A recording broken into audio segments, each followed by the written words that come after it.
So back in 2012, I had a really nice apartment. It was on the good side of town, and I had a great high-paying job back then too. Life was great. You know, I was a recent college graduate, and I was also on a dating site. I won't mention the name of the site, but it was a free dating site, so you can pretty much figure that one out. So I started talking to this cute chick on there, and we hit it off pretty good. We were emailing, we were texting, we were talking on the phone, and she mentioned that she had a son, like casually. But she said that her son was like living with the grandparents someplace far away or something like that. And she said that the father of her son didn't keep in contact with her. So I was like, okay, you're a pretty good chick. I could work with that. So we eventually go on date number 1. And on date number 1, everything goes well, and we start kissing and all that stuff. And then after that, we plan for date number 2. And then she says for date number 2, she's like, hey, can I just come over tonight? And I'm all thinking like, yeah, sounds good to me, you know, and in my head I'm all thinking, yeah, I might get laid, right? So she comes over after I give her my address, and she's at the door, and I open the door, and there she was, you know, smoking hot, and we end up just watching a few movies, and then after that we have like a 2-hour like sex session, and she leaves like shortly after. And life is good at this point, because I'm like, hey, I found a relationship, and this chick doesn't have a lot of baggage, right? And then about 3 days later, I get a pounding at the door at exactly 1:48 a.m. And it's her and her son standing outside my door. And I open it, and she's all like, I have an emergency. I need to stay here just for one night. I'm so sorry to spring this on you. It's an emergency. Can we stay here just for one night?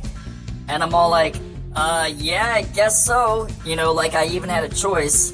So they come inside, and I ask her, what the hell's going on? And she says, well, I wasn't being completely honest with you.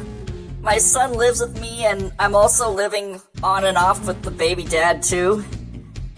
And she then goes on to say, yeah, the baby dad is a psychopath and he gets violent sometimes, and we need a place to hide out, just for tonight.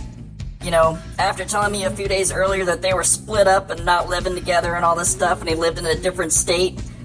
And she then confesses that they, you know, had an on and off relationship at this point, but they were technically broken up, she claimed, right? At this point, I was tired.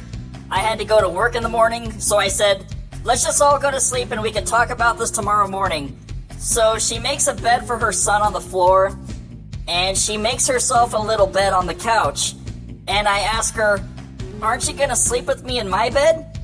And she's all like, no, not tonight. It's not a good idea. Plus, my son is here. Then, all of a sudden, a loud-ass banging on the front door. Boom, boom, boom. And the mom's all like, oh shit, he found us. And I'm like, who found you? So I answer it, and there he was.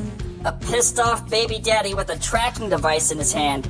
He put some sort of bug on her vehicle, so he knew exactly where she was.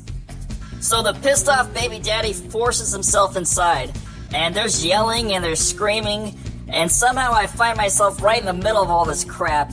This fight is loud and nearly wakes up the whole apartment complex, and they all come outside to see what's going on. And the dad then orders both of them to get back into the car and go home. And after a few minutes of arguing, they eventually get into the car and they go. Then the baby dad comes towards me, and he gives me a series of punches to the face, and he knocks me to the floor. And as he leaves, he says, if you ever come around my family again, I will kill you. By this time, all 3 of them have left, and there's still a few neighbors like hanging out and stuff. And within about 25 minutes of them leaving, the cops show up, and they just ask me a few questions and stuff, and they leave. And by this time it's already like 3 a.m. and I couldn't sleep, so I just stayed up the whole night till the next morning because I went to work the next day.